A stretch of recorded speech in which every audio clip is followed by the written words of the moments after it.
Welcome to the Challenge Chronicles. I'm Devin Jordan. I'm with Trace Armstrong and Rob McIntyre. We are here to discuss episode 13 of the Challenge Double Agents. Last week, we were able to successfully get you a video episode on YouTube, which you can find at the Challenge Chronicles on YouTube. I think we're going to get like one of those signs in the background that say like number of days without a technical incident for every single time we're able to successfully record an episode. So hopefully, if this goes well, there will be another video episode for you to watch on YouTube. I feel like that just goes up to 6 and then it goes back down to 0 once we try to record again. Yeah. If you're watching us on Pat Mayo's channel, you can subscribe to us, the podcast version, on anywhere you listen to podcasts, on iTunes, Spotify, Stitcher, etc. You can subscribe to us if you want to see the actual video of what we look like on our YouTube channel. We would love if you left us a rating on iTunes. And if you ever have any listener email questions, and we'll get to one later tonight that someone sent in, you can reach us at thechallengechronicles@gmail.com. And with that, episode 13, what did we think? Real quick also. Oh, yeah, go ahead. Real quick also. In the description of this video, we'll have a survey. It's very, very quick. If you guys fill it out, it'll help us determine what kind of content we want to put up moving forward. So just take it literally very, very short. We'll help us to give you entertainment. Yeah. Because we entertain ourselves doing this, so we want to know what entertains you. Exactly, yeah. We talked for 4 hours about Drew Lock, so we need somebody. If only people knew the offline videos that are not in existence that we've had. Well, I guess two things. So one, we would really appreciate if you would fill this out. So the last time Rob and I spoke, he was requesting email addresses in there, but that was only so we could do a drawing and give someone a T-shirt for the people that filled it out. Are you still doing that? I actually figured it out, Devin. I actually figured it out now where that should be optional, so that they shouldn't have to do that. Okay, so if you want to leave us your email, if you want to, yeah, and we will do a drawing for a T-shirt, and you can win a T-shirt. This is largely we're thinking about doing some type of premium product with content, and we just want to get an idea of what interests you and kind of what you would what would be beneficial, what other kinds of content would be helpful. All right, so the second thing, what did you bring up? You had a comment about Drew Lock, Devin. What do you think the most heated conversation you've ever had is? You got pretty mad at me about the Devontae Freeman, Melvin Gordon stuff. I thought that was absurd. I don't think there's an appreciable difference between the two, but this is a conversation that would interest like 4 people. I think it just comes down to the opinion of. Well, I don't know. I think if you picked a different running back than Devontae Freeman, like I think the conversation might be different. You know what I mean? I just brought him up because he was what's the old veteran who went for really cheap while Melvin Gordon got like $12 million, whatever he got. Like I think if you would have picked someone else, it would have gone differently. But all right, let's talk about the challenge. Not a lot happened. We're very grateful that it was a 60-minute episode. Yeah, not that it was a bad episode, but if this had been a 90-minute episode, this was pretty soft. We still haven't had the episode this season where it's absolute dynamite. Do you think we're past the point of where it's going to happen? No, because like last season, I would say most people would say the best episode was the Hall Brawl episode towards the end, and that was the second to last episode. And we've seen plenty of times where like, I think from public perception, I'd be surprised if that wasn't what people the unedited D episode was astounding. Like that was number one. That was by far the best. That's one of the best episodes of like the last. I said that episode was not like the best one in years, and I was accosted. So I think that. Have you seen the unedited one? Were you finally able to see it, Rob? We've talked about that before. I was able to watch it. You guys had it. Like I definitely think, and we've had plenty of like really good episodes this season. Like I think. Yeah, definitely. What do you think would be the best one so far? The Teresa and Jay, the one where they win the mission, and then Teresa just like goes crazy around the house and sets up everything, and then her and Cam like have the meltdown. Probably. But I think to kind of what you spoke to, there were a bunch of solid episodes this season. Yeah. We haven't had that I think episode where this it's just season, fireworks for 90 minutes straight. I think this season it's been almost more like the continuous storylines have been really good. There haven't really been one episode where it's really been focused into that. I kind of almost prefer those seasons. I think there, and a lot of times when a season doesn't have a super standout episode, that actually means like there's stuff happening in all of them. Mm-hmm. I would actually agree with that. I would say that overall the season has been, if it's not an A-, it's a solid B+ overall. I think it's now, been have really there great. been a couple weak episodes? Sure, but like I said a couple weeks ago, I really like the long-term story hints they gave in plot points that have been paying off. So to me, it's like a reward as a viewer to pay attention, because if I'm paying attention, I'm going to get rewarded with the payoff. So I have really enjoyed how the season as a whole has been edited. So this episode was fine. Like, I didn't think it was good. I didn't think it was bad. I was grateful it was 60 minutes. If it was 90 minutes, I would probably be saying this is one of the worst episodes we've had in a while. But since it was 60, I was fine. It was fine. So, what do you think would any episode from this season be in the top 5 episodes from the last 3 seasons, including this season? War of the Worlds 1 now, War of the Worlds 2 to now? It's War of the Worlds 1, 2, I was going to say double. I was going to say just 2 and Total Madness, but we could even do War of the Worlds 1. So if it was War of the Worlds 1, it's definitely no, right? Yeah, probably. Like, I don't think there's any way. If it was just War of the Worlds 2 and Total Madness, maybe. I think the one from 2 weeks ago, or the Teresa episode, would sneak in if it was just the last 3. 2 weeks ago? That was the one I loved that had all the story payoffs, like where like 4 different little.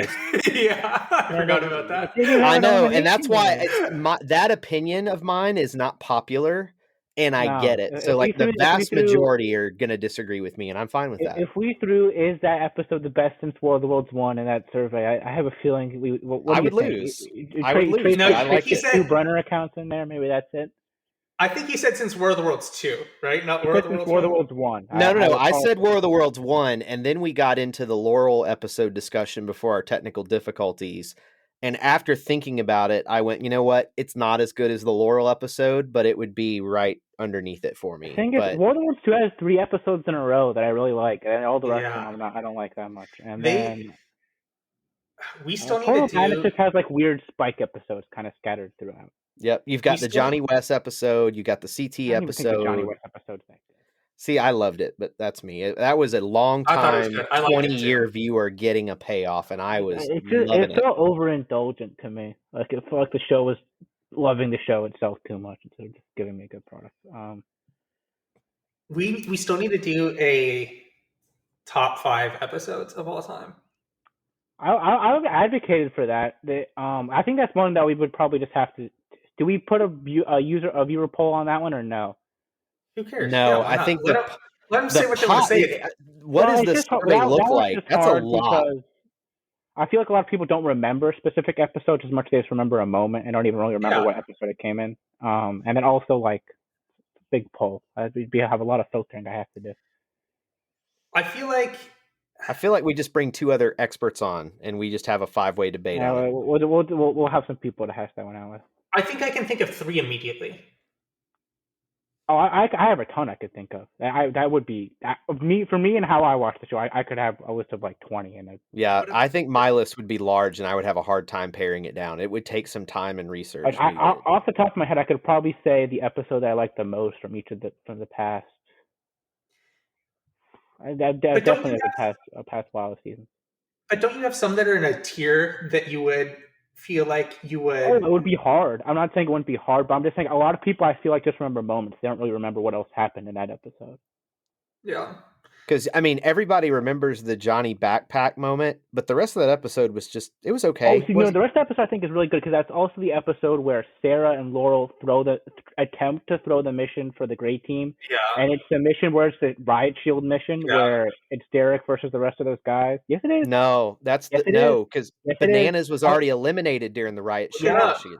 Exactly. Oh, the backpack was the very first part of the episode. I forgot the cliffhanger was CT bowling him over, and then they So I came think back that at the the episode beginning. itself is called Riot Control, which is very appropriate. So So like the mission's great, elimination's obviously great. You have great storylines too, and that's one of the episodes too where you can pretty clearly see like the difference in strategies at that point between the teams, which I think is the most interesting part of Cutthroat. So I really like that episode. I think that would have been one that I would have brought up immediately.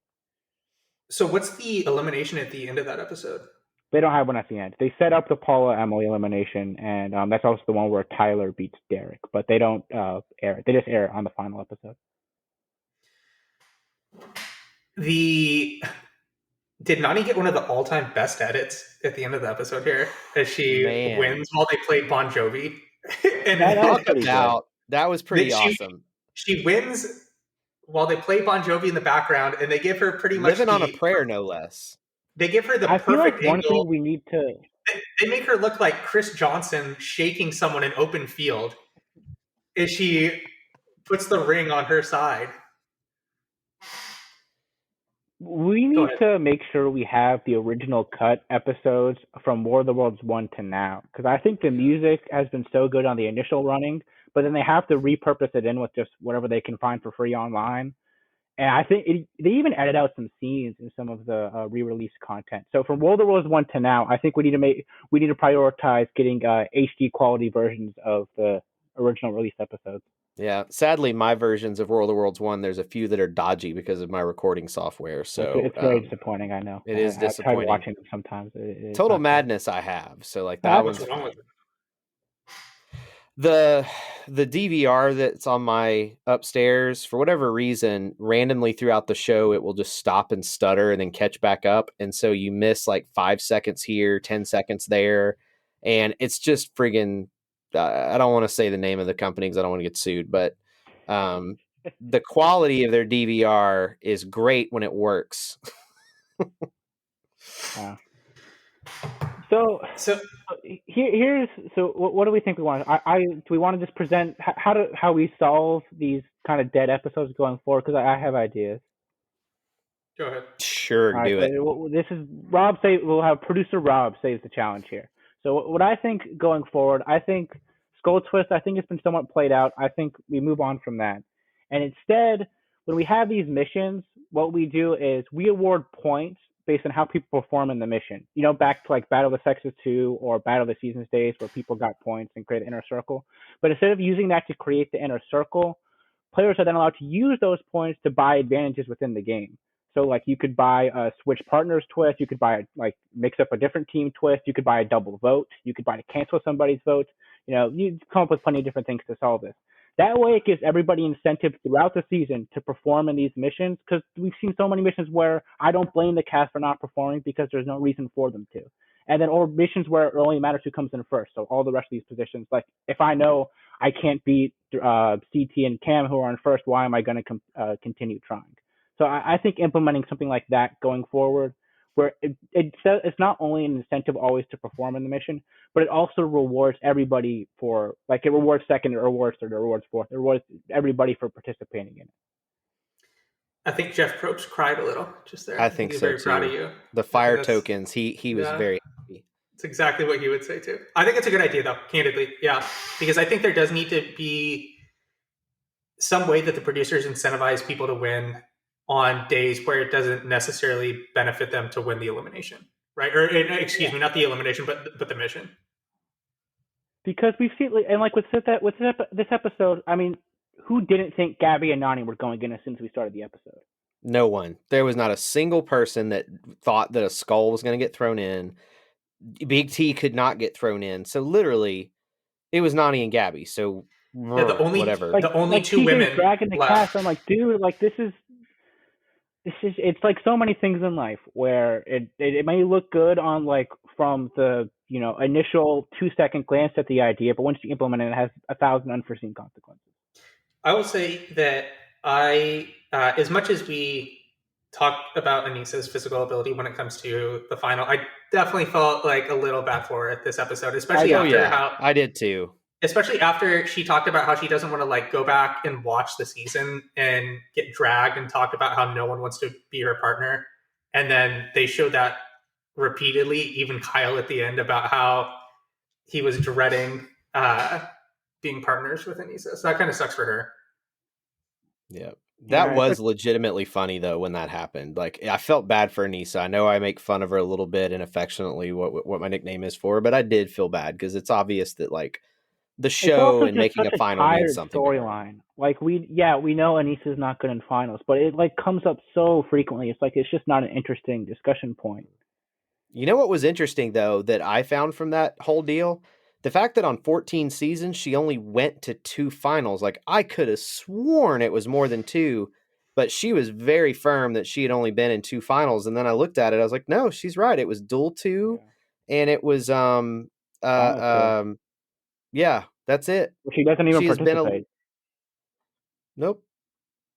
So yeah, I mean, she's not an early boot very often, but she just always ends up seeming in the last third of the season to get knocked out for whatever reason. So Yeah. And it's so interesting because people talk about her elimination record, and then when you look who she's beat, you kind of go, all right, with the exception of DM, she was the person they put in to get rid of the scrubs at the beginning, and then she eventually gets knocked out by somebody good.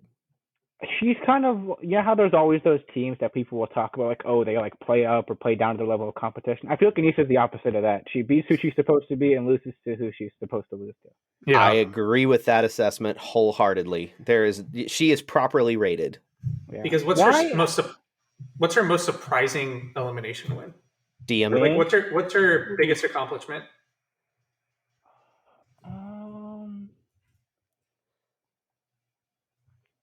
Man, I probably have Look to it pull it up. up. There's So she has gone against. I mean, she beat Jenna last season, who people think is good, but Paula, Robin, DM, Svetlana lost to Paula. Siobhan, she's gone against Paula a ton of fucking times.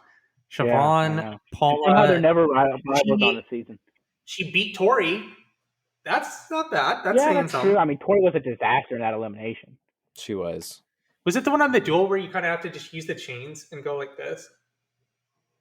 The duel 2? No, when she loses to Paula, you're saying? Oh, this is the first duel. No, she doesn't lose. It's the first duel. The first duel, she beat Paula and Paula. She beat Paula and I Can. Or was it I right. Can lost? I can't. It was one of the two. I think she did I Can twice. She loses to Svetlana and I Can. So the second duel, she beats Tori in its elevator, and I think that's one with the chains where you have to pull yourself up, right? Mm-hmm. Yes. That's the one Evan beat Nehemiah in. Yeah, and Ryan. She takes the final in duel 2. And then she loses and like Rivals to... when she's paired with Robin, and she goes up against Evelyn and Paul in elimination. She's kind of drawing dead there. And then she beats Tyree and Jasmine. She loses to also not exactly... yeah, but like she has Rachel as a partner. Like I don't think that's... I have to. Well, which one is that? Is that's the weird ex-Whirlybird it spins around. Yeah, so you've got Tyree, who is big and uncoordinated, and Jasmine, who's little. Like it was the biggest mismatch ever. That was the one elimination I remember watching live and go, I've got my money on Rachel and Anissa, because it was just like, there's no way Tyree and Jasmine win this. Like zero chance. Then she loses to Dunbar and Paula. Pretty good on 30-30. I don't. Doesn't she beat somebody on 30-30 that's decent? Man, she's been on a ton of seasons. 14 seasons, man. Dating all the way back to Texas 1. She only loses. She loses to Kayla and she loses to Veronica. Kayla, then she wins the redemption challenge against Nicole. So I guess just glancing over this, her best elimination win of all time is probably against Tori. Yeah. You know who Anissa reminds me of, if we use a sports analogy? Patrick Ewing. Patrick Ewing was like really good, dude. Well, he was, but he never could win. Like that was the thing. Like he could do fine in the regular season, but choke away in the playoffs. And so he's regarded as this person with good stats, good leader, big name, played on the dream team, all those kinds of things, but he never got a ring. And the Knicks got better when he left. I feel like that's a little harsh to Patrick Ewing. Patrick Ewing was She also beat Jenna. That's what I was saying. Yeah. And so I think that actually might be a legit victory. I feel like that's good. Like I actually am on her team with that. I don't think I think Jenna's like.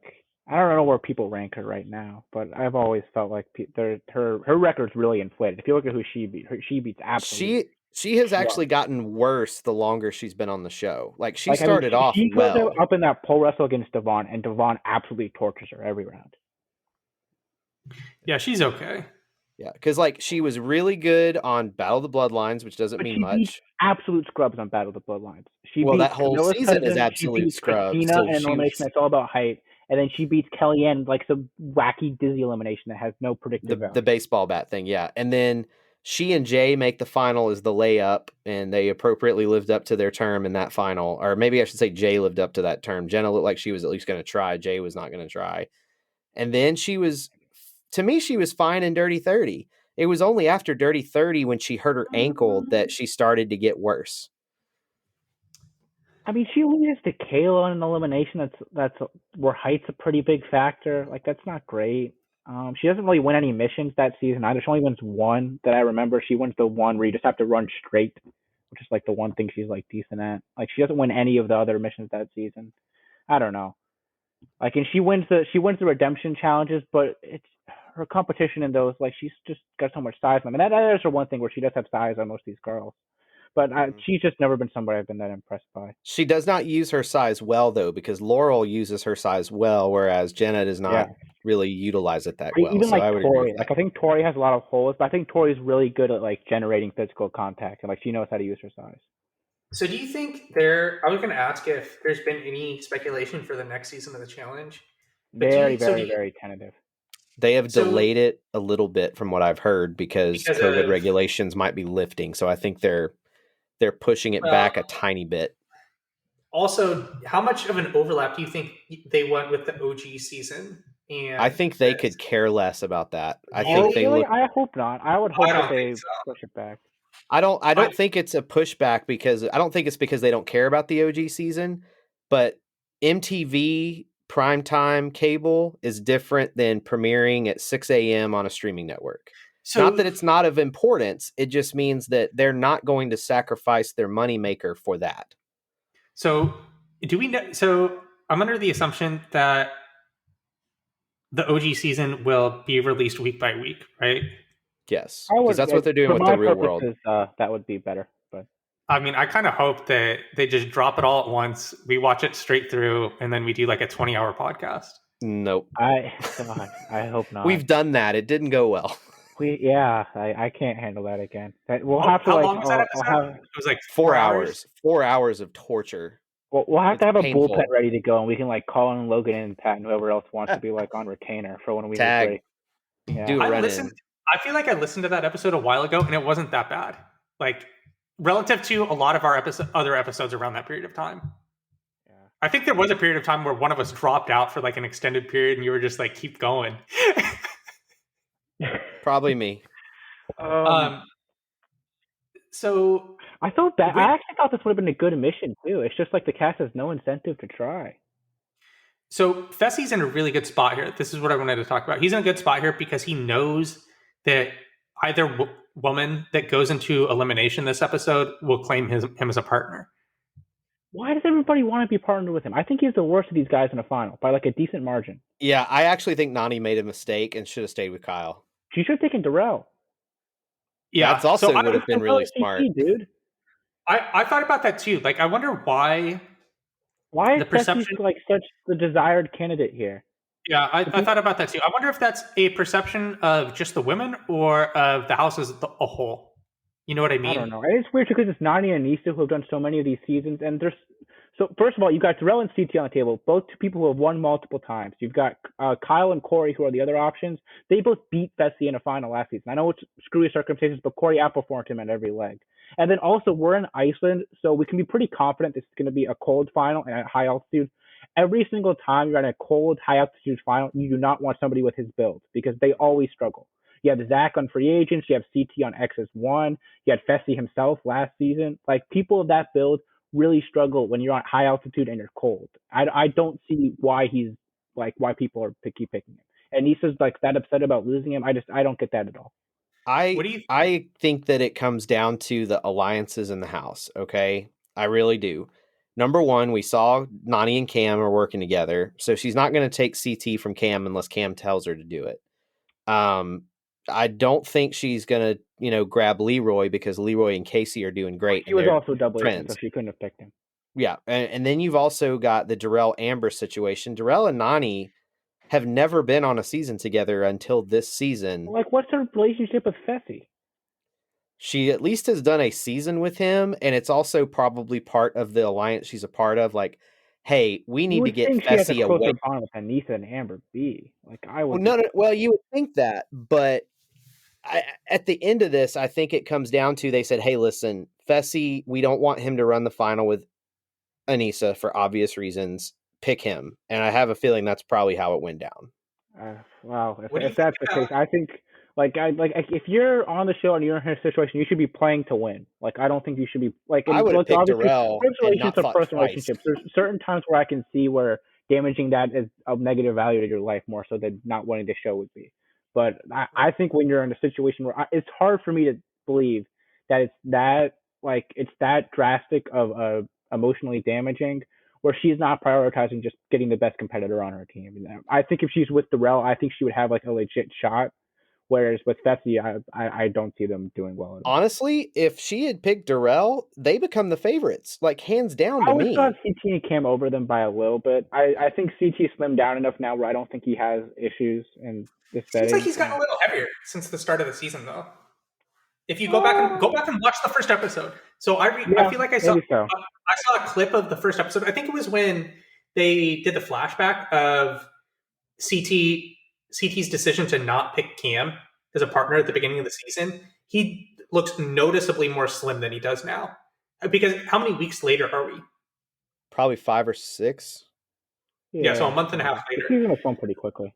What do you think of Anissa's decision to pick Kyle over Corey? I think it does make sense just in that I thought her point actually didn't make a lot of sense. Where Corey's going to really want to go into the next elimination, Kyle's probably not going to want to risk it, even though he does have Anissa. So I think it makes sense to pick somebody who you're at least like similarly incentivized with. Mm-hmm. I would agree with that. I mean, he's going to want to go in, and what if they do a double cross and you both have to fight it out? So you're better off being partnered with another skull than with someone who's not at this point, because I mean, we're at episode 13. We might be going to 17, we think. We know they said 17. Is it 17 or 19? I think 19, but I think we think it's 2 reunions. Yeah. I would not be shocked. 2 reunions in like an episode and a half for the final. So we have technically 4 episodes left. So this is my prediction. We're going to get one more male elimination. We're going to get one more female elimination, and we're getting a purge and a final. Purge in the final or purge outside of the final? Purge before the final. Like in War of the Worlds 1, where they purge Pauline, Devon, and then they have the final the next episode. No. Mm-hmm. I think we're getting that set up because I'm just counting, and I'm looking at the episode order, and I'm looking at other stuff, and it feels like we're heading towards a purge, and someone's going to get screwed. That is probably a favorite. I think Anissa and Kyle still probably end up back in elimination, though, right? At least for one episode. I just think they're still the outsider team. Like right now, I think pretty clearly the power nexus season has been Leroy, Cam, Nani. There are the other 3 teams. I don't think any of them are going again. I think it's Kyle. Oh, Casey. Well, Casey's paired with Leroy, I'm saying. I think it's inevitable that Kyle's going into the next elimination because let's face it, they're not going to throw Fessy in. They're not throwing Leroy in. They're probably not throwing CT in. They're not going to throw who's the other one? I'm sorry, Darrell in. So it's going to be Kyle. I forgot about them. They could also do it. Darrell has been running with Leroy pretty hard the entire season, apparently, but I still think Anissa and Kyle going over them, but they're actually another option where I could see them going. Yeah. I think it's going to be Kyle and Corey in the next male elimination, like hands down, because Kyle is the odd man out in all of those alliances that are left. Yeah, he does seem like the Cam. I think it's just too much power. I just have a hard time seeing CT get put in where she and her risking that. It was interesting to see how poorly they did as partners this week, and based off of the preview for next week's episode, it doesn't seem like it gets any better. I mean, we'll see. We don't know when they're misleading us on these things, and then we also just like again, like why are they trying? Who? Cam They're and not going in, CC? dude. Yeah, why are they trying? They're not going in. They're At this just getting point, good your camera biggest time, intention to baby. try is just wrap up the mission. Just camera time, baby. That's all it is. Well, you get plenty of camera time when they're clowning you for not trying, evidently. What do we think about So, Fessy? Like Fessy's acting job of trying to seem like he's not throwing the It was mission when pretty he is bad. absolutely clear. Like It was that was Danny rough, level in dude. Gauntlet 3 how bad the acting was. He got found out though. I don't. Danny got found out too, right? Everybody for knew what? Fessy and Danny were being When he was running in circles around the pyramid. I don't think so. I don't think anyone ever No, called that somebody out. has a confession where they say they saw him. Somebody does. No, I I don't think it's think like so. Coral. I don't think I'm so. pretty confident like Coral. Coral Has doesn't come right out and say That it, but she episode's like hints 5 that guys weren't trying, was what she said in her okay, confessional. maybe that's what it was. Yeah. So, do we assume that they just give Corey what he wants next week and let him go in? Or If it's against Kyle, like, sure. who do we think they would try? Like, who do we think would be getting backstabbed otherwise? Because already one of them is going in, and that means one of if we just assume it's Kyle, because I do think it's going to be Kyle. What if they try and put Darrell in because they don't want to face him in the final? I just have a hard time seeing that happen. It really depends on how tight Amber B is in the Big Brother Alliance. Because I think it's more about Darrell and Leroy than it is about Same, Amber I B agree. and the Big Brother people. Yeah, I think it's about Darrell and Leroy. What Leroy wants to happen. It's weird to me that they were so intent on getting West out, and they're just fine letting Darrell get to the final, but they haven't identified him as a threat at all. I think they were worried about West from the political standpoint. But you and I can get work with that. West politically. You can't work with Darrell in the final. Like he's You not going to definitely be like, can't. oh, okay, I'll make a deal with you and not win. Yeah. It's kind of like this will sound banana homerish, and I'll admit that I love bananas. We all know this. I never have understood why the cast focuses so intently on getting rid of him at the beginning, because they make that their main focus. It has felt like for several seasons. Season. It's not always that way. But I feel like, especially for War of the Worlds 1 and 2, that was the goal, was to get Bananas out as soon as possible. Okay, so War of the Worlds 1, I think that was mostly West. War of the Worlds 2, he threw a mission the previous episode and orchestrated a blindside of one of the pioneering players of the opposing. So he kind of got what he deserved. Power. I think at that point you have to throw him in. Like I don't see any way you let him hang around. But you can even say that about him, like even in Vendettas, like it seemed like, once they had the opportunity, they did it. And I'm very much in the corner of, you want to wait to put Bananas in until you have a favorable elimination matchup. And often when they try to throw him in, like in Free Agents, when Jordan played that card too early. Last time he got like a cream puff elimination? It had been so long since he won. Isaac in Free Agents is one. That was so long ago, though. And you don't know it's going to be Isaac. It's because of the kill cards. You're right. That was random. He got lucky. You're right. But there's a 4-episode stretch on Free Agents that's incredible. I think I would have it like a great season. Yeah, it's he does have some tough matchups and eliminations. Just scrolling through these right now. It's been a while since he got like. I mean, he hadn't won an elimination. He had won one when he was paired with Sarah, and they got Dario and Nicole when it was just picking skulls. They didn't even get put in, and he lost every single other elimination from X's 2 to now. Outside of that, X's 2 to Total Madness. Outside of that one. Yep. Yeah, but so he went against. His last ones are Wes, Theo, Zach and Zahida. Yeah. Nelson and Shane. Or no, that was Natalie and Polly. Natalie and Polly, Joss and Sylvia. A rigged elimination, by the way. But there's so much weird reporting about that. I don't think we can say the elimination was rigged. Wes coming out on his podcast this week and saying that the cast from everyone that wasn't on his podcast. That was his Patreon or whatever. Somebody else's. I texted you that today. I wasn't listening to that. That's right. You sent it to me. And what he what he said was that on Final Reckoning, the missions were so poorly done that the cast had to ask for help on how to like do them and had to redo them. There was some elimination, but we have no clue what it was. But then when they did the Bananas Tony versus Natalie and Polly elimination, they did it one day, and Bananas and Tony were smoking it So they stopped it and set up another elimination for the We've next seen day. none of that elimination, and we've heard from Bananas and Tony that Bananas and Tony were smoking it. I don't think we can say for sure how far ahead they were, or like Either way, they were doing an elimination and supposedly were winning.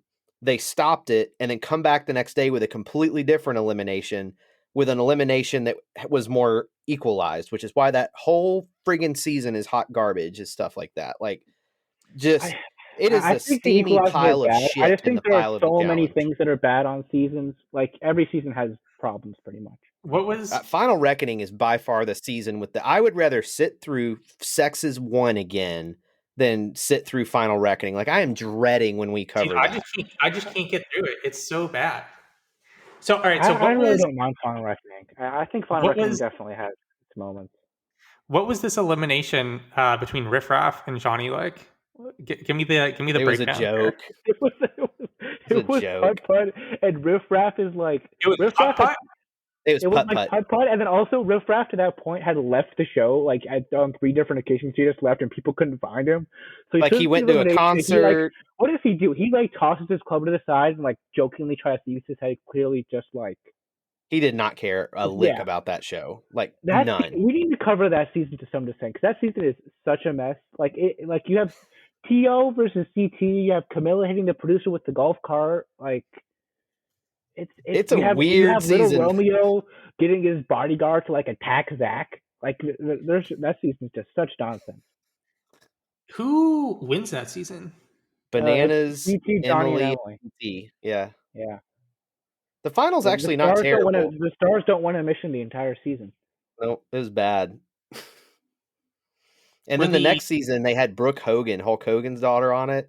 The next season's really good. I really like that. Actually, what was her name? I want to see. Was it Rashida? No, not Rashida Jones. Rashida Jones. Louise. Louise. I want to see Louise on the main show because she outpoliticked Wes that season. It was great. She's really good. They were apparently they'd asked her a bunch. She just declined. She's got other stuff going on. Who is it? Louise Hazel. She's a British athlete, much more mentally adept than Lolo. She's much better than Lolo. Not maybe physically, but mentally for sure. I think she's actually more entertaining. She's great on both seasons, but I think she's better on the original Champs Versus than the third one. See, I loved her. The stuff with the lime, she's like a Bond villain that season. She's great. Yeah. She really was. In that third season where Wes is trying to come strike a deal with her, Louise is like, you taught me how to play this game. I know what you're doing. I'm not doing it. And he was like, man, he was jokingly upset because he's like, man, I taught her too much. Think about it. That season comes before Final Reckoning. Yes. In between Vendettas and Final Reckoning. Okay.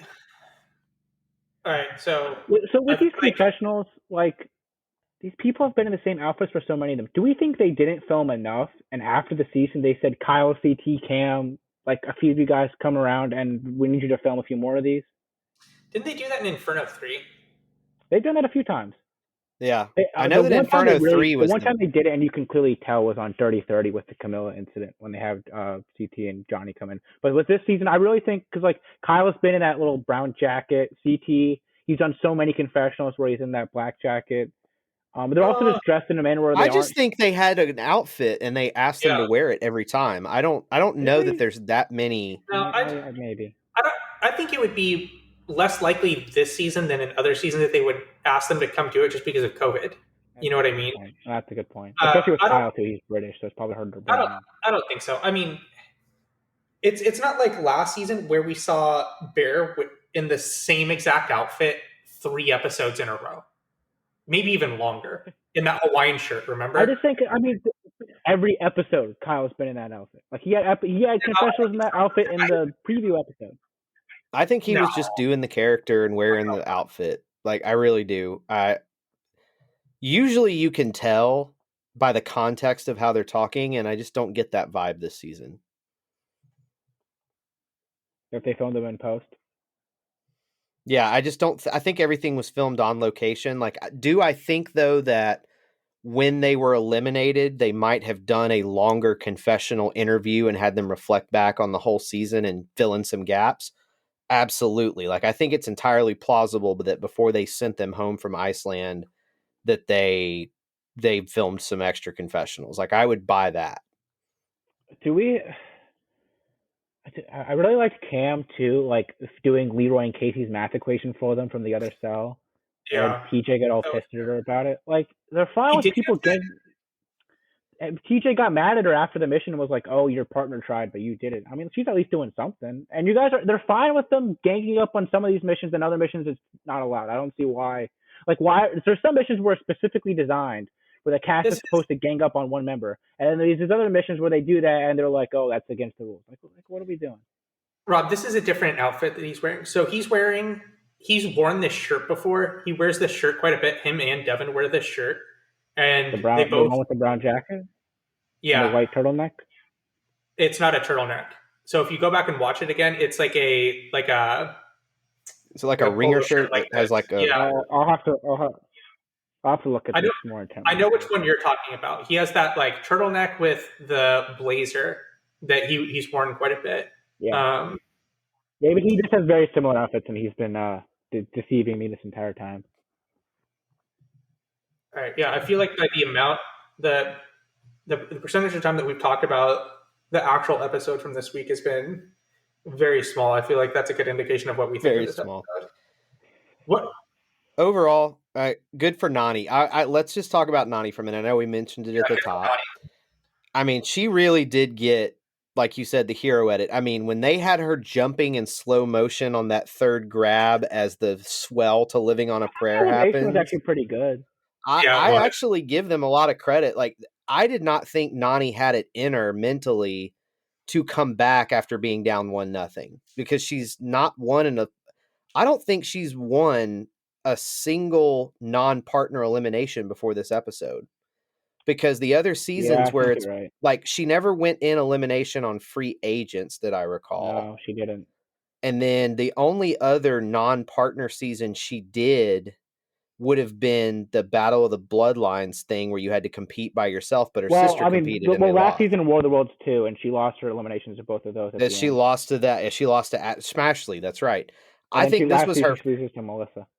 So I think this was her first win as a single competitor. Yeah. She had a few wins with Wes on Rivals 3, but that was an individual. And they had one in I think Battle of the Seasons. Her and no, she didn't. She and Alton lost. Never mind. Alton throws that one and they lose. Yeah, Alton threw it. So yeah, it was their first win. So kudos to Nani for 10 seasons in, pulling out a solid, impressive victory tonight.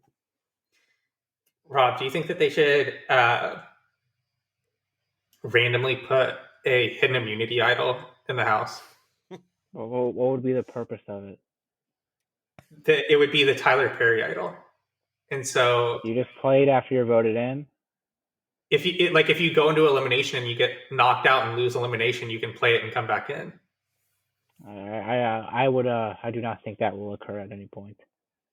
It would be pretty funny for them to do that one season where they just have like Jay or Natalie is sitting on the couch and they just like lift up the couch cushion and there's like some rock under there that says they can. If they play, you know what? I'm honestly will avoid elimination. You know what would be really hilarious is if like Johnny Bananas or someone heard this and did it as a prank and they created like this elaborate that thing. Would be incredible. And then someone tries to play it and looks like a complete dumbass. They need to steal that one. If like when next time Johnny or Wes are on a season, like just like what he did with the notes on Vendettas. Oh yeah, which was brilliant. So good. That's next level with him and be like, guys, this gives me immunity. If any of you vote, if any of you vote for me and I play this, the next person we vote in, that would be incredible. One of them can definitely do that, yeah. And just say that it's an advantage that he got in the game, and just like, he should even like go as far to like do it in front of TJ. You know what I mean? That's what I mean. Is like you need to make it like if you are called into elimination. So, like, what are the chances TJ? Like, what do you think TJ has to do? Like, TJ is definitely talking to production at the very least, right? TJ is probably looking at them like, what the fuck are you doing? Like, I could just. he's not going to. Well, I don't know if TJ's on his feet enough to not give away what he's trying to do. You know what I mean? Because in that situation, Jeff Probst is stone faced, and he's like, "I'm not going to tell you if what they have is real. I'm not going to tell you if it's fake. You need to operate with the information that you have at hand." I feel like if that was a scenario that could possibly play out before an elimination, the producers would pull TJ aside and go, "Hey," because that they tell TJ about stuff that happens in the house. Yeah, you're right. You're right. So going into it, he would be forewarned. He could practice. That would be pretty. Man, somebody needs to steal that. I don't know if he or John West will be on the next season, but somebody, I don't know, whoever somebody's got to take that one and use it. That would be incredible. That's one of those things that I don't think I bet you no one's ever really thought about that, and it's very believable. I think the Survivor people now probably have Yeah, you're right, but it's believable. It seems like something that they would do on the show. Just have it lying around the house. I don't know, man. Well, no. What you do is you put a clue under someone's mattress, and in there is a clue to a hidden elimination nullifier, and then they start going around the house finding the different clues until they find it, and then they hide it. The one thing with them, because on Survivor, if somebody finds a fake idol and they bring it to production, they won't tell them if it's real, right? No, they won't. Yeah, on the challenge, you have TV gold if you see this going down as a producer. I think on the challenge they would have 100% tell them if it's real, and they usually don't tell them anything. But I definitely think they would. No, I think they let that play out. Really? You want that to play out. You gotta let it ride. I mean, dude, I know if they design I feel like they would just be so surprised. I think they would just tell them. No, I think they see the opportunity. It depends who. I mean, look, I don't know any of these production members. Maybe I'm not giving them enough credit. I try to give them. After listening to that podcast with the producer on the Entertainment Weekly podcast, I've given them not enough credit sometimes. I think sometimes I feel like if production is too aware of me, they have a dartboard of me in their production room that they're using. It's entirely possible.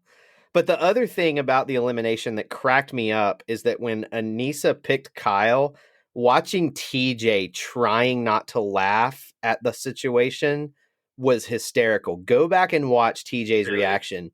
When Kyle's going fuck, no, TJ's trying to cover his mouth, and he has this Cheshire cat grin. He's legitimately trying not to lose it on camera. Power rankings? Already? Yes, wow. Sure. Or have you thought over my Amber B versus Casey bet? What's the bet? Well, you said you would determine what odds you were giving me after the week. Well, I'm giving you odds on that? You're the one who wanted you said odds. Well, you said odds last week. Odds. I am? What? Yeah, you're giving Amber B versus Casey. You were going to give me odds. No, I think that's bullshit. I need to go back and listen to that. I thought you wanted to do it straight up.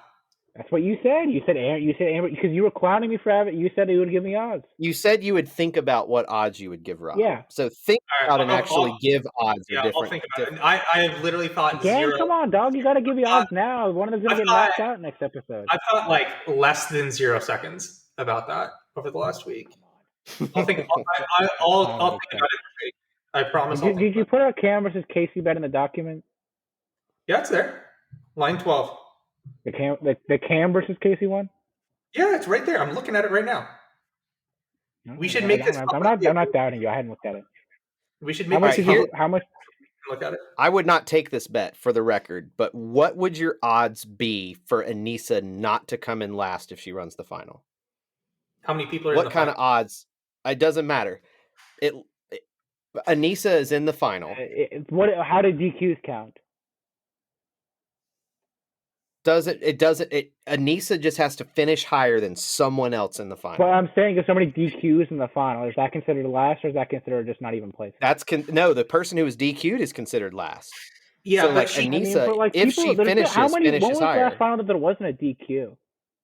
I guess War of the Worlds 2, but that's a team final. I don't. But that's not a DQ. So Final Reckoning, there's not a DQ, but Final Reckoning is also Final Reckoning. Vendettas has Nicole DQ. Vendettas, yeah.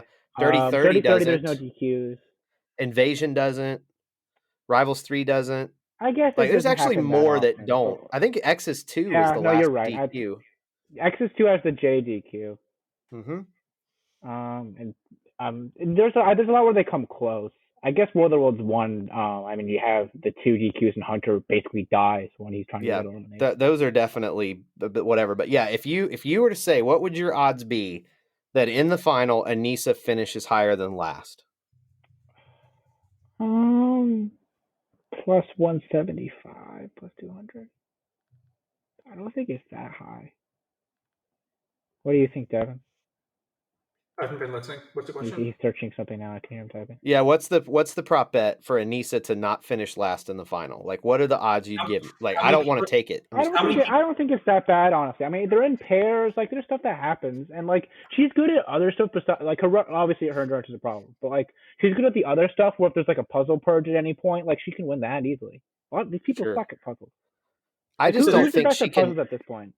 There's going to be 4 pairs. She's very good. What's that? So I think there's 4 people in the final, right? Or 4 pairs. We don't know. I mean, I know it could be. If they do a purge, it might be 3 pairs. We were 2 5, but it could be 5, could be 4, could be 3, could be 2. Who knows? I give her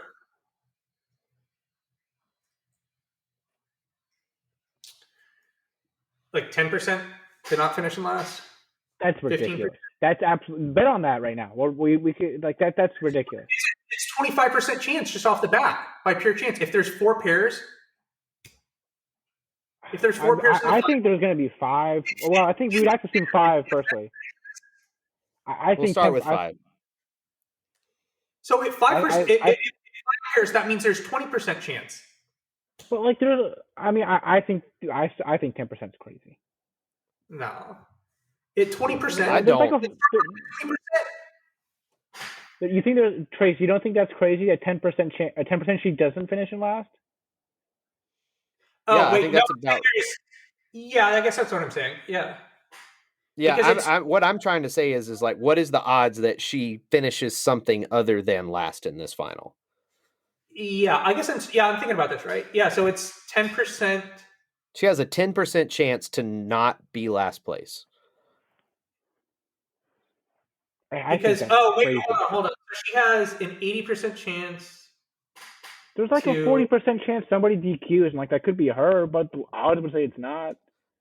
I would go with the odds that no one would probably DQ. She has an 80%.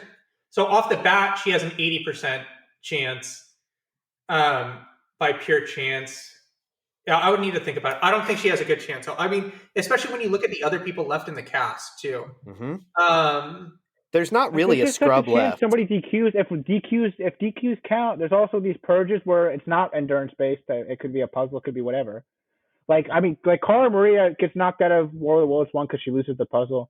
Hunter never gets knocked out because he loses the elimination. War of the Worlds 2, they have the purge. They have these purges all the time in finals, and usually they're not endurance based. I think if she's in that, she's actually I think CT is the best at puzzles, but she's like second or third. Well, because it's in Iceland, and I think that it's going to be high altitude, I don't even know that she gets through the first leg. I don't know, man. I think that's way too hard on her. I don't know, dude. I'm not trying to be mean. I'm really not. Based on what the evidence we have seen, I think is absolute lunacy. To not finish in last? Yeah, I think that's absolute lunacy. So there's a 90% chance, in my opinion, that she comes in last. I mean, that's where I'm at with it. I mean, I really am. That's just so ridiculous. You said yourself DQs count and like purges count. 40%. There's like a 40% chance somebody just gets injured. So you're not wrong. I just don't think they're even going to get that far. Like whoever her partner is literally. I mean, we saw like in she finishes the duel 2 with Mark Long, and I think the duel was a harder final than last week. Man, dude, that was a long time ago, and she was not in great shape then, but she is in worse shape now. Like I was thinking about. No, I was thinking about it wrong. A good comparison. I was thinking about it wrong. So it was. I did the numbers backwards. So it's by pure chance, it's 80%. That she finishes in a place other than last, and because it's Anissa, like we'll knock off a lot. So yeah, it's definitely higher than that. I agree, it's higher. Yeah, I think that's legitimately crazy. Like I think that's like that's if Trace is running a book, he's going bankrupt in 2 days if he's putting out those type of odds. Well, of course, that's why I wouldn't take the bet. there's too many variables. But if you would bet on it, it's like there is an odd I don't that know. I you bet would it's be like safe with it. I bet it's like 50-50 that she finishes in last. Yeah, that's what I was saying. I think it's like 50. Yeah. I was You thinking said that? Yeah, I more I think about it, I think it's like 50-50 at least. There's just such a But chance still, something like weird happens 50-50 to somebody. finish in last. You know what I mean? That's what we're Well, he's talking saying about. 10. 10 is ridiculous. It I is think it's about ridiculous, but 50-50. I see the track record. I see who is in the final, and We don't know who's in the final, what the pairs are. We don't know what the context of the final is. We don't know how difficult it's going to be. We don't know so many things. I would assume it's going to be difficult because they all are, except for Final Reckoning. Last season was not that difficult. I don't even. It's the snow. I would just. That's tough. a cardio biller. I mean that. I think that was tougher than the they Bandanas showed. final was not that difficult. Like there's been plenty of finals that she would have been fine. Yeah, so like, if it's War of the Worlds 1, like who knows? Like half the cast is probably gone. But like I mean I don't think that's happening. I mean, if it was still the team era and she had a team that could help her, I think they could overcome it. But after watching that one mission this season where she and Fessy had to carry the thing and they went and got them a smaller one just so they could finish, that told me everything I needed to know. But she will not. There's no incentive for her to try. There's literally none. In her final, she's trying. And that time, why is she trying? She's not going to win. She doesn't even need power at that point. They had won the first 2 missions. Why is she trying? I mean, she still wants to try and get power to like put people in her alliance in a better place. She was in a great spot politically. Like, I don't see why she's trying. Honestly, the thing that would be most likely to happen at that point is she wins. Fessy puts himself in elimination. She loses him as a partner. Did he not have a skull at that point? He didn't have a skull. Because remember, he skips out on the Jacob elimination. That's what ends up happening, right? What episode do they win again and he throws himself in? No, that was the episode Tori and Devin won, and then he tells Tori to put him in. Oh, that's right. You're right. All right. Yeah, like I think that's absolutely crazy. Like we've had a lot of, like, again, add this to the whiteboard of what's Trace's weirdest take. I think my hot take of the week. Crazy.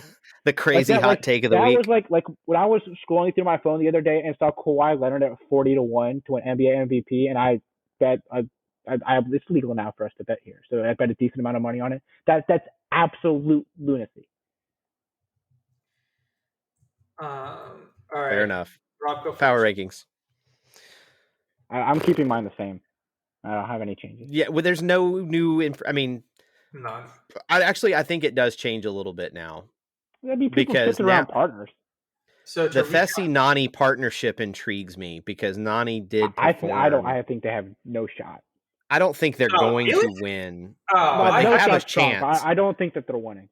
I would say they have a better chance than not. You know what I mean? Like, I feel like of the strong teams that are left, if one of them won the season, I wouldn't be upset about it because I feel like those teams earned it and have the potential. We have some good teams going into the final, for sure. Darrell and Amber's good. I think CT and Cameron is better than them. I think Darrell and Amber Beard is better than them. I think Leroy and Casey are just better than them. I think what's going to be really intriguing is if both CT and Cam and Leroy and Casey, if they all make the final, if they don't get purged out, I think they will. That is going to be an interesting matchup because I think that even though I would bet or I would want, I don't know if I'd want, I actually would like to see Leroy get a win in his retirement. I like to see Leroy get a win. I really would like to see Leroy get a win. I really appreciated how he's adapted his gameplay these past 2 seasons too. He's actually really been doing stuff now. He seems like he really wants one. I think he's played pretty intelligently too, which was something I always like to see rewarded. Yeah, I mean, he's won 3 missions. Like I like this season is by far the best performance he's had start to finish. Like I feel like War of the Worlds 2 pretty on point. He was on point, but 2 he's really good in eliminations. He's awesome in eliminations that season. Yeah. Right, so this season is by far his best performance to me. Like it's not even a question. Rob has CT, Darrell, and Leroy for the men. For the women, he has Cam, Amber P, and Casey. And overall, he has Cam, CT, Darrell. Trace, are you going to change anything? No, it's going to stay the same for now. Trace has CT, Darrell. Am I reading this off the right column yet? Trace has CT, Darrell, and Leroy for the men. For the women, Cam, Amber B, and Casey. And then overall, Cam, CT, Darrell. And then I will Yeah, I'll leave mine the same, I guess. I have Darrell, Fessy, CT for the men, Casey, Cam, Amber B for the women, and then Casey, Cam, Darrell overall. And let's do listener email. If you ever want to send us a listener email, Deb, I don't see this Cam Casey bet in our Google Doc. it's on 12, line 12. I'm looking at it right now. I want no outs on this bet. What do you mean? Well, for me, this is mostly edit based. So like, if something weird happens to somebody, that counts. Sure. So line 12. All right, cool. On wagers, do you see it in that wagers tab? Yeah. So I actually saw somebody doing Edgic, like an actual Edgic board for the challenge. They've had Cam since week 1, and CT's been on top for most of it. Let's have him come on. Reach out to him or her. I'll see what I can do. Honestly, you're the only, basically the only person I know that doesn't think they're editing the show, at the very least to tell the story of who wins the season. Fuck no, they don't. You're out of the people who watch the show intently.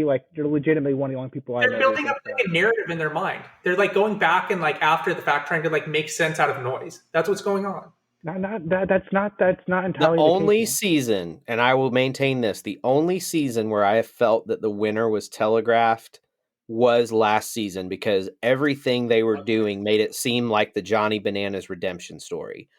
It was episode Jenny got 1. So much screen time, and it wasn't like she was in drama a lot. But he disappeared 3/4 of the way through the season because of the D story. Last season, I actually don't think you could count, because the D stuff is what are we doing with that from a filmmaking perspective? At that, mm-hmm.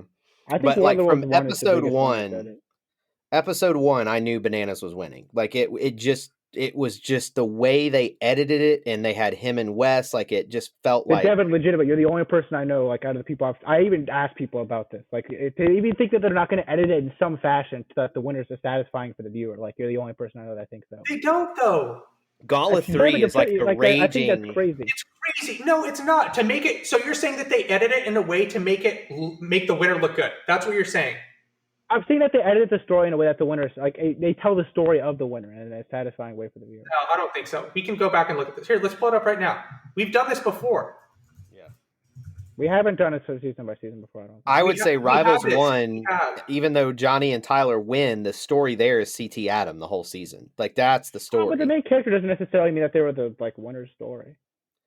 But even the edit they gave Johnny and Tyler didn't necessarily give off that they were winning. I remember being legitimately surprised. With Johnny and Tyler, they show them as the team who's built up the most chemistry to that point. With Kenny and West, they're still fighting, and they really highlight that throughout the season.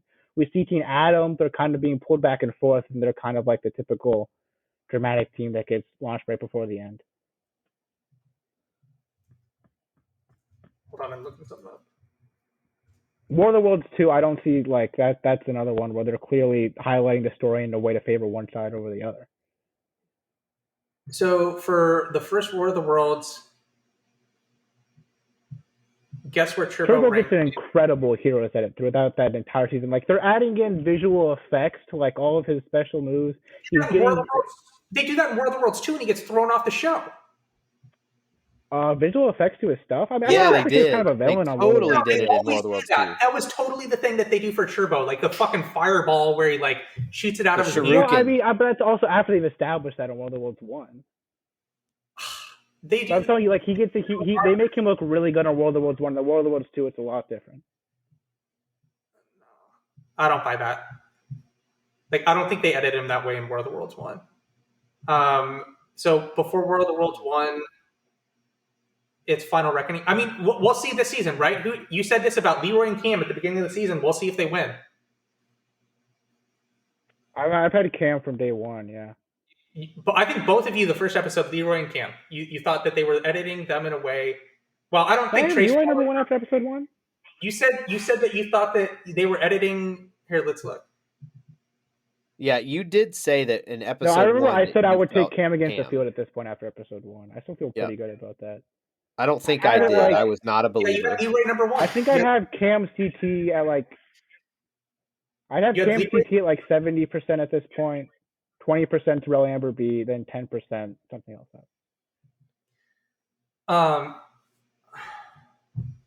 So yeah, I don't. Maybe I'm misrepresenting the situation, and more people are on your side than I know. I just know from talking to other people who watch the show intently that You two are literally the only people that you two are the two of the three people I talk to about the challenge. So I have no idea what other people think about this. All right. It's you guys and the people on Reddit that hate me that that I talk about the show with. Do you think we're generally liked or disliked on Reddit? I think liked generally. I think we're liked generally. I think we're liked generally. Yeah, well, let's hope so. I mean, there's a vocal minority that hate me on Reddit because I think they're a little. I probably poke the bear a little bit with those people, and I shouldn't. They come out with. We're gonna Tracy's gonna end up losing this half of our audience by the end of the year. I'm gonna lose my flair because they're like, we can't have this guy have flair anymore. It's just not gonna work. Yeah, I don't have a flare on mine. How you guys both got the flare? I never got a flare. You just talk to the mods, man. They're nice people. They did it. They did it without. I didn't ask it. I just one day logged in and saw I had flare. I've still got Devin and I have actually messaged the mods about podcast stuff, and so they were adding us to the bar. Actually, I don't think I think I messaged it about Pat stuff. Maybe since I'm like on his show a lot as well as our show, like they don't know what to do with me. I actually think that they do a really good job. I think they do an outstanding job. The mods of that Reddit. Yeah. The fact they're able to keep it honestly, it's the fact alone they're able to keep it spoiler free for me is like that is a full-time non-paid gig to keep that sub spoiler free, and I applaud them for all of that. I've seen people complain about like being litigious. I think when you're in that scenario, you have to just be absolutely no exceptions. I think they do it the absolutely right way. I think the issue is that with a lot of subreddits, it gets to the point where the people that are moderators go power crazy. And the subreddit loses its fun, right? And pretty much anything that you post goes away, and it never sees the light of day. And I feel like sometimes when I'm just trying to post a question on other subreddits and it's not letting me. Yeah, it's crazy. Like there's certain rules or criteria you have to meet. Like you have to have so many upvotes on that sub before you can post. Like, all right, but what happens is what Devin said. If you don't follow the mods' narrative of what they like, you're not going to get upvoted, so you're never going to post. It's a circle jerk in some cases when it comes to those subreddits. Did you guys see that there's another challenge subreddit that has like a decent amount of people on it? No, really? I didn't think it had a decent amount of people on it. I thought there was like nobody there. I wouldn't want to go on it because I would be worried about getting spoiled on something. Yeah, there's another one now that I think there's like quite a few people, like in the thousands. Because how many are they supposed to be unspoiled or spoiled? I have no idea, Rob. I don't know. I mean, there's like 50,000 people on the subreddit, the main subreddit. I mean, it's a lot of people. So right now on the main one, let's see, it's loading. On the main one, it's 70,000. And then so many people. Wow. The other one, let's see if I can find the other one. It's 11,000, right? That's a good number for a secondary subreddit. That's not bad. What do you think I wonder what the reason why they decide why this one's gaining steam. You know what I mean? Like, what is this one doing differently? Or do you think it's just people that find this one by accident? I honestly think it could be people like logging into it by accident. Like, I don't know if they're necessarily doing anything different. I think it also just depends on the quality of the post. And this is not me bagging on the mods of the subreddit for MTV Challenge. The thing is when you have 70,000 people on your sub, there are certain segments of the fan base that are a little fanatical about certain players, and their takes are so off the wall wrong that you're just like, okay, there's one thing about having an opinion, and there's another thing about having a delusion. I mean, there's a lot of people who do some really nasty, insane stuff on these things. Yeah, and there are people like doxing the cast for not wearing a mask in the pandemic on Twitter. Like, there's a lot of that kind of nonsense. And when I see those things, I download the crap out of those posts because it's like, I'm here to talk about the challenge. I'm not here to talk about who is not wearing a mask in the pandemic on the challenge subreddit. I don't care. So I could see, because of the proliferation, and it's not the mods' fault. They do a good job of regulating that. They let some of it go, and some of it that gets way out of hand, they delete. So I give them all the props in the world for how they handle that. But I could see there being a smaller subreddit of the harder of hardcore people, kind of like the people that listen to this show, I think. I don't even think it's like harder of the hardcore. I think it's Maybe it's more just Wild West, like anything fly. I don't know. I don't feel the need to check. Look at what I sent out. This is from the other one. It's which one of you brought up TJ's face over Kyle? Which one of you said it? And I said that I didn't see it. Oh, did somebody post about it? Yeah, someone said when you're trying to be serious, but the class idiot keeps saying funny shit. And then it's just a photo of that's hysterical. TJ's face. Yeah, I didn't realize it was that bad. It was funny, dude. Funny. Go watch the video. It's probably already on a GIF or something. Yeah, I didn't catch that at all. It was priceless. Like watching Kyle go, shit. Oh, it was good. So anyway, listener email. We're 8 minutes later. We'll get to the email. Here we go. You can always send us listener emails at challengeChronicles@gmail.com. This person, he didn't leave his name, so I won't say his name. It says episode 13 takes. I don't know about you guys, but making tonight's episode an hour was definitely the right thing to do considering what they had. I also wanted to get your guys' takes on things regarding this season and the challenge in general. One, win or lose, does Leroy get a hero send-off similar to what Timmy received on Inferno 3, or does he quietly go off into the sunset? 2, what are the odds that a former Real World cast member doesn't win this season? CT, Corey, Leroy, Anissa, Nani. 3, off topic of season 36, what would it take for MTV and Bina Murray to get Battle of the Champions to happen? And do you think projects like the We Want OGs can help bring back older champions? And always appreciate the podcast and take care. So let's do the first one first. Will Leroy get great email, by the way? I love these questions. Yeah, this is a good email. Will Timmy get a send-off similar to Leroy? No, like I think that's kind of tough. Will Leroy get one like Timmy? Yeah, Leroy get one like Timmy. No, I don't think I think it's harder to do that in a final, and I definitely think he's making the final. So maybe on the reunion they do something, but like no, I actually think that he will get a similar edit to what Brad got after Cutthroat, where they just show a few scenes, but it's not going to be like this poignant. That's a good call. Like I think they will do flashbacks to him and Mike on Rivals. You'll see him, making out with Teresa or somebody. Like they'll show like 5 or 6 things, and he'll talk over all the things he's learned on the challenge. But you cannot beat Timmy's send-off speech and montage he got. No one has gotten a better send-off. Has anyone got a better one? Well, not many people have retired. Like retired coming into the season. Yeah, people retire and like are back 6 months later. Like Jordan's Mark retiring is like on the Terry X2 Funk and of the back challenge. on 30-30. Mark Long has retired so many times. All right, this is like the challenge. The challenge is like Brett Favre retiring. Like it's just not even a thing. Number 2, what are the odds that a former Real World cast member doesn't win the season? So I actually did the math on this. So if it's just like strictly like how many people are left type probability. Okay. Yeah. So if it's looking at it from like an individual level, so like there are no, so like everyone's their own person. Essentially, it's 50% that someone doesn't. If it's the teams as they're constituted, assuming one male and one female wins. Yeah. Is it really 50% that a male and female? Well, how were you setting it up, Devin? Were you setting it up like the pairs? No, just individually. Okay. So hold on. So individually, it's 50% on the first half. Look at it, and then as the teams are constituted now, it'd be 16%, like 16.6 that one of them doesn't win, just because I think. Why is it 0.6 and 0.3? For the first one, why is it 0.66 and 0.3? So I average these two together, right? So there's four out of the 6 men. I don't think you should average them together. Yeah, that's how you're supposed to do it, because it's an equal number. But if either of those hit, then that counts. Because it's. So I'm saying if either of those hit, then it counts. If just one Real Worlder wins.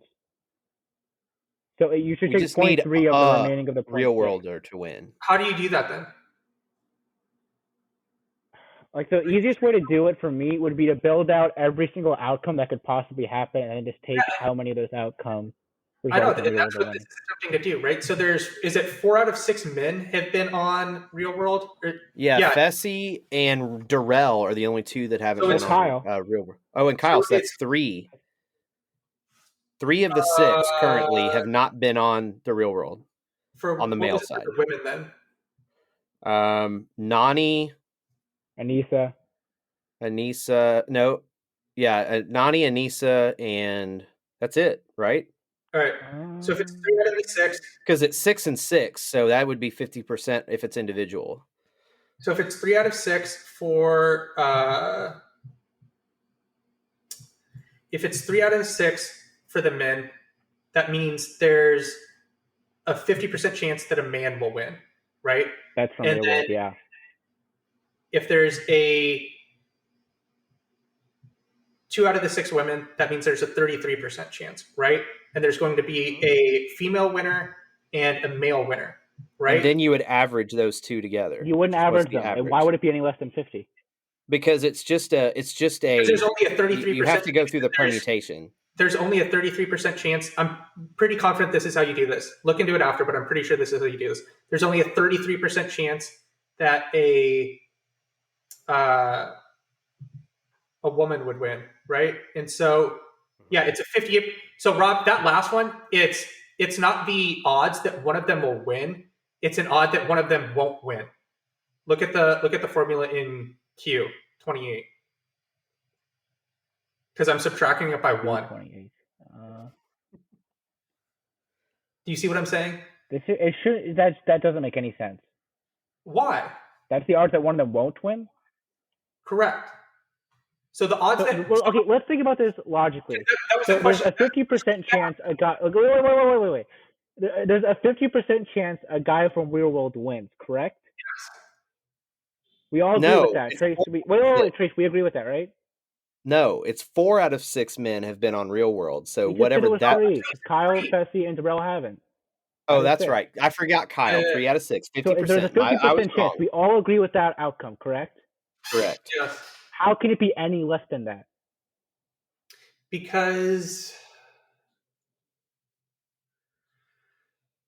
yeah, you're right. Because So we don't know partner permutations. We don't know a lot of. We know that one of the guys is winning. We know there's a 50% chance one of those guys is from Real World. It makes 0 sense for it to be any less than that. This essentially counts it as that. So it doesn't take into account that there has to be a. You should be doing 6 to the power of 6. Why? That's the amount. That's the Oh, not 6 to the power of 6. Excuse me. I was thinking. Oh, never mind. The way that I was I'll thinking build this out. Give me 1 minute to do the math. Give him a minute. But the way that I think about it, if it's my a 50%, data analysis minor should be coming in handy. If we are just going by, we want one person from the Real World to win this. If there's a 50% chance on the men's side and there's a 33% chance on the women's side, then the chances of a Real World person winning should be the average of those two percentages. How does that make any sense, dude? So because there are so many permutations where it could be 2 Big Brother people or Cam or just Darrell. Said it's a 50% chance a guy from Real World wins, right? But but that's not the accurate number when you take into account its pairs.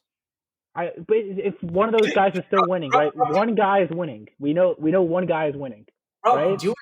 Do it while we go through the rest. All right, I'll stop talking. So, all right, go through the rest of the email. All right. The way that, what was his other question? For the way that the teams are constituted now, this is much easier math.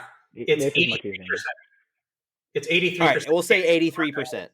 Done. It's 83% chance that one of them wins. The way that they're constituted right now, because it's a 17% chance that someone from Real World won't win. Correct.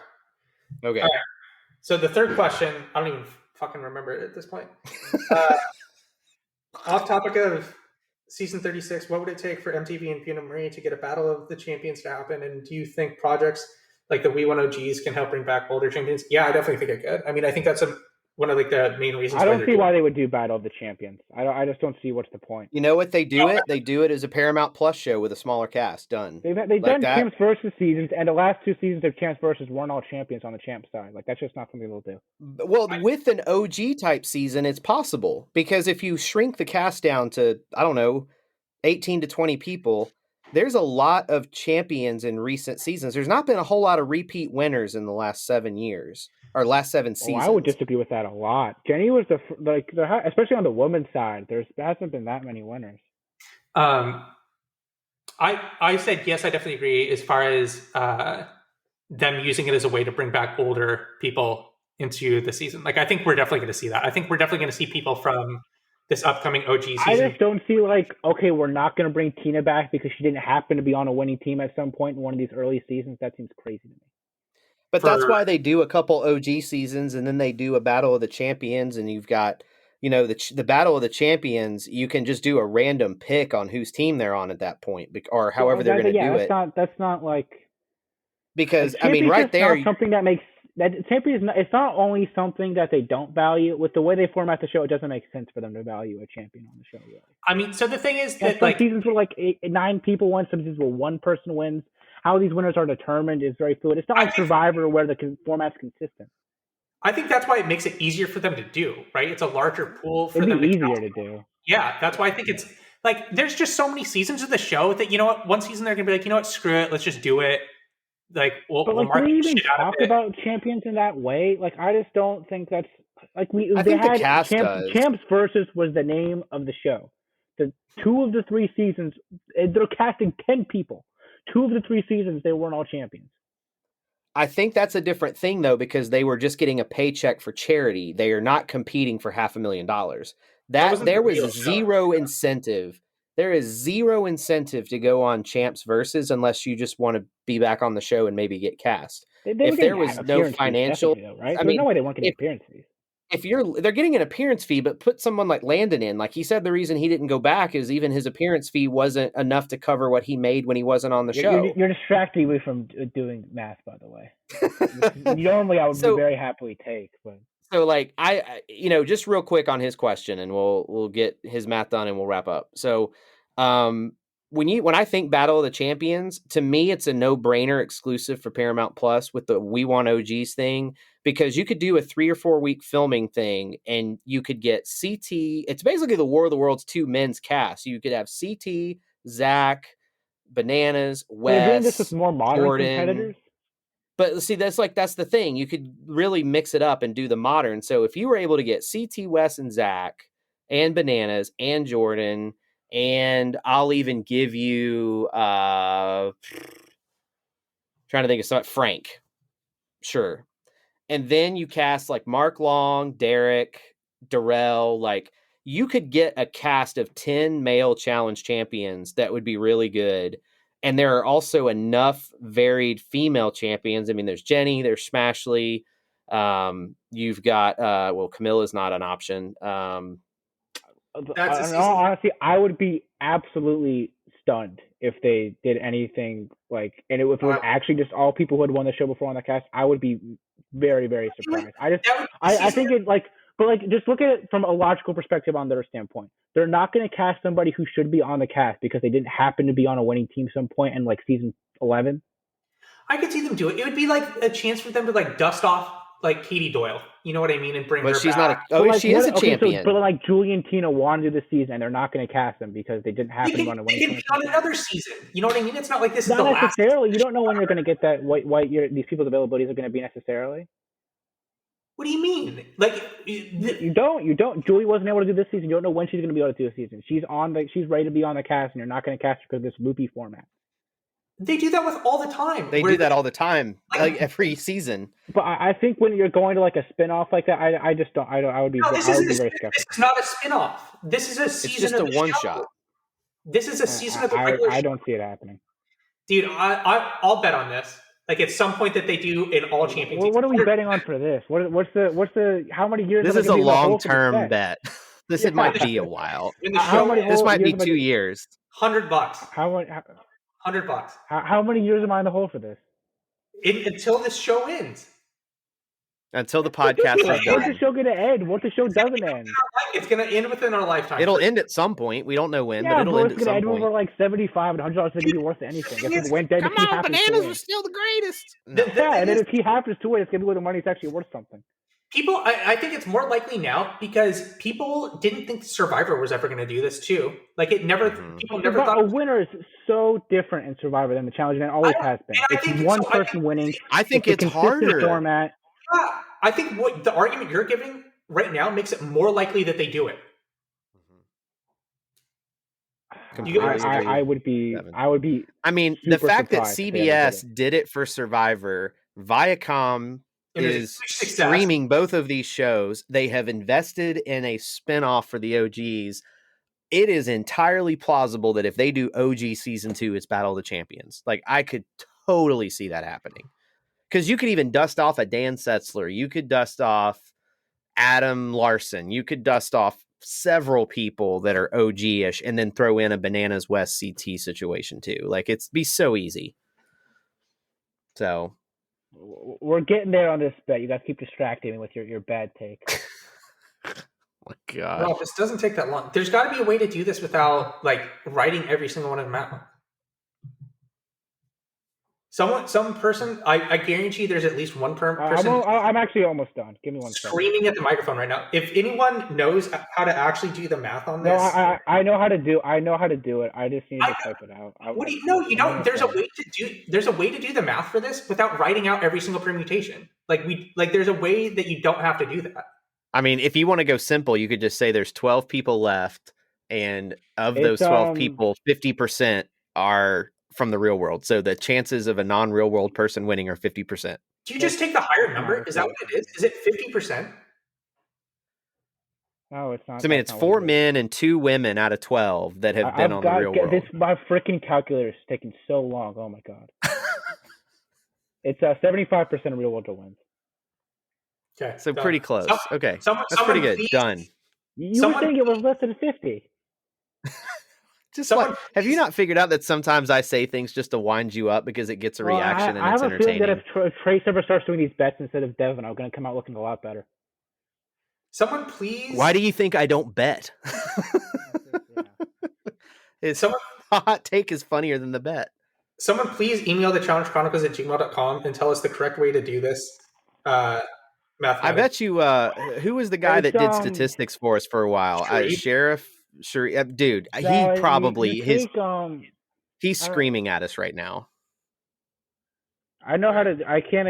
It's hard for me to explain over, but it's like you have to take the odds that are remaining from the larger odds. You would take it was 50% that the man wins. Then you would take the 2 out of 6 chance that a woman from the real world wins. Then you would take the remaining left from the what's remaining from the larger portion of that. Yeah, it's just hard for me to explain over the thing, but I fair enough.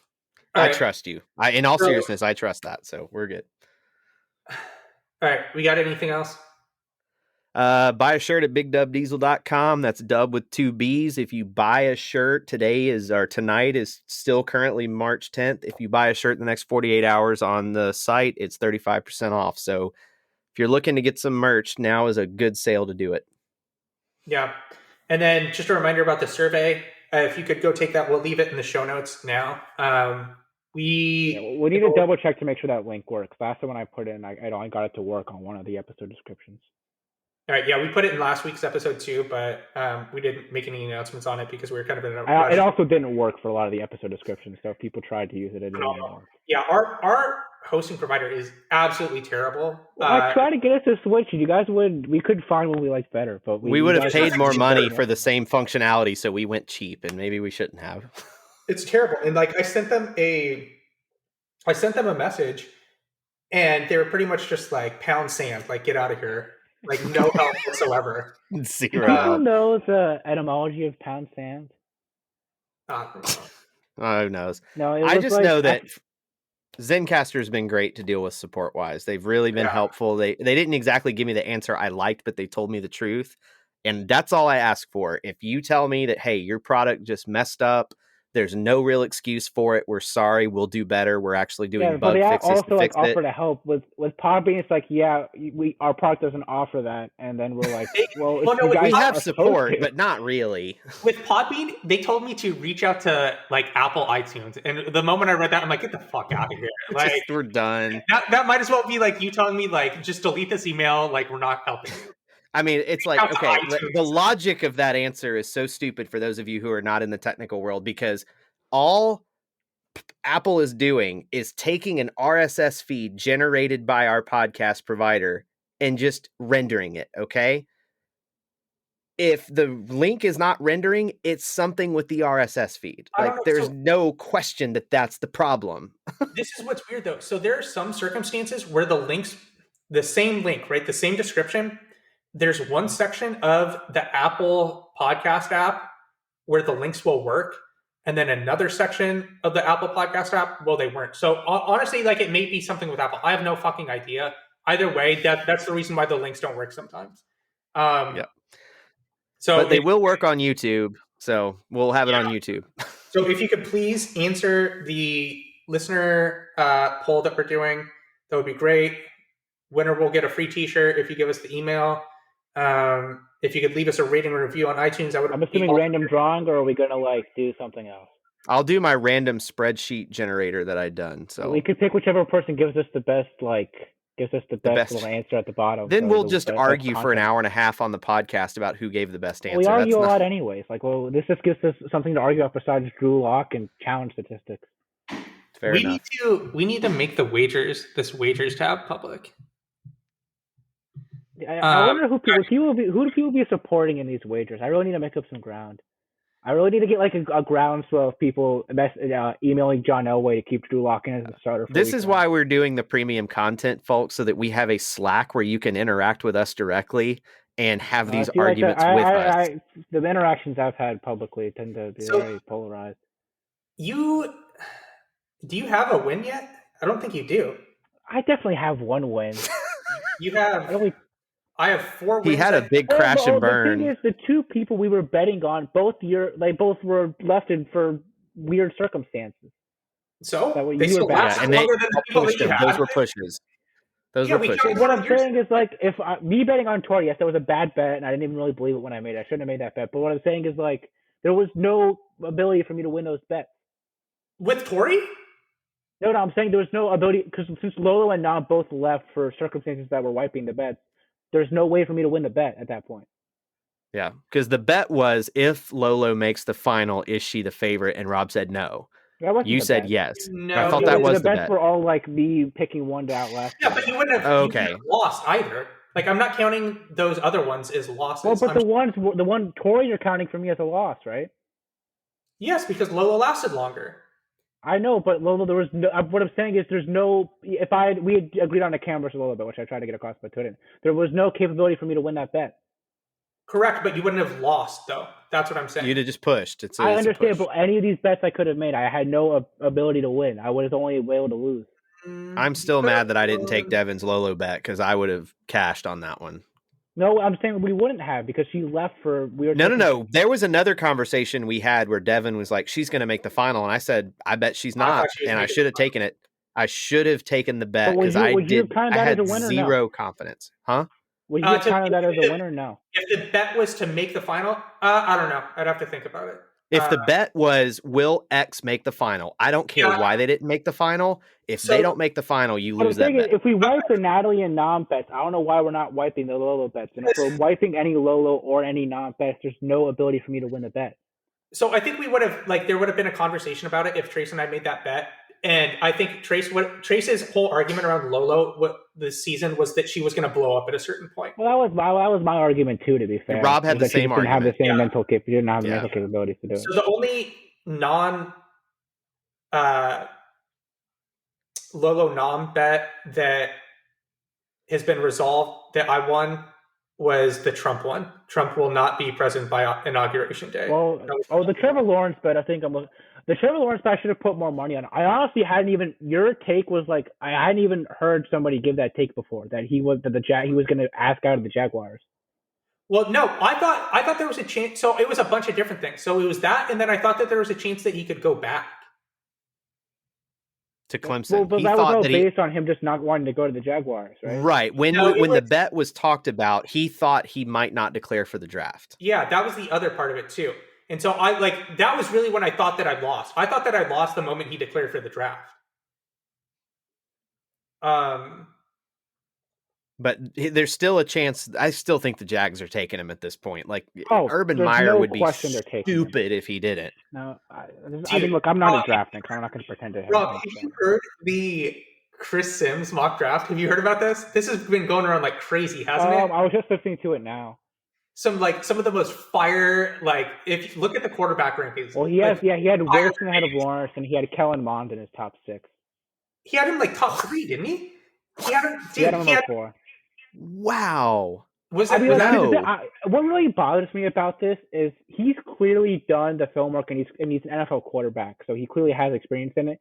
And like people like us are like clowning him for these takes. Like, the thing is, what do we know, dude? do you think he's doing this? Do you think this is serious by him, or do you think he's Oh, doing this? 100%. Or do you think he's doing this because he knows people will talk about it and it'll get him like? No, I think he's 100% serious. He had Herbert and Jordan Love ahead of Tua last draft. He had Daniel Jones number 6 the draft before that. He actually has if you go back and look at it, he has a pretty good record, and it's often controversial. I think he actually just knows what he's talking about, and since he's not, he says he's not anchoring his opinion. Like, he doesn't look at anybody else's rankings beforehand. It's hard to do that, but like that's what he says. And he just grinds the film himself. Then I mean, I don't see why they couldn't come out different than other people. Okay. I'll check it out. I haven't read it. I think that'd be interesting. For me, it just really bothers me that people who like I don't have time to do film work on these guys. Like, I have no clue. For me to criticize what he's saying is crazy to me. Wait, he doesn't have Fields or Lawrence number 1. Who does he have? He has Zach Wilson. Yeah, okay, he had Wilson 1. Well, Wilson's the pretty consensus too at this point. Here, I have him. This is what it is. It's Zach Wilson, Trevor Lawrence, Mac Jones. Yes, Jones, Mond, yeah. Mond, Fields, Lance. So I think having Mac Fields Jones type 3 is questionable. I watched that dude play all season, man. That's questionable. All right. Like, my thing is just like, what the hell? What do I know, dude? Like, I have no clue. I have no base to criticize him for this. All right. Thank you for listening, everyone. Listener emails, chronicles@gmail.com, survey in the description, and we'll talk to you again next week when we talk about episode 14. Thank you. Bye.